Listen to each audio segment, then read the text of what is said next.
Ano na naman kaya ang maging palusot ni Erwin Tulfo tungkol dito sa ibinulgar ni Attorney Baligod na di umano'y sekreto ni Tulfo? So ito, panuorin natin.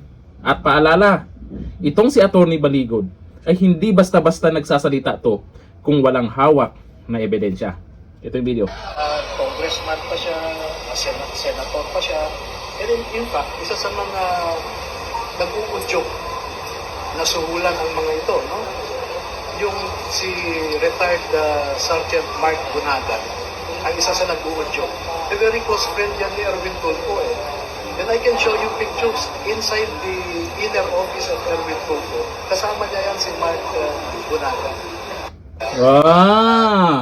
Yung nag-uudyok daw doon sa bumaliktad na ex-Marines ay very close friend pala ni Senator Erwin Tulfo. Kaya naman pala, nung nabalitaan niyang may 4 na bumaliktad, laki ng ngisi niya.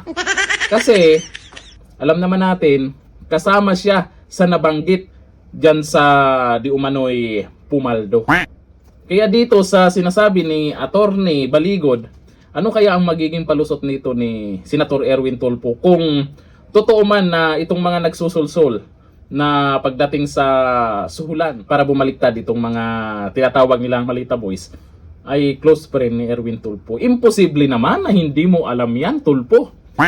Close friend nga daw kayo.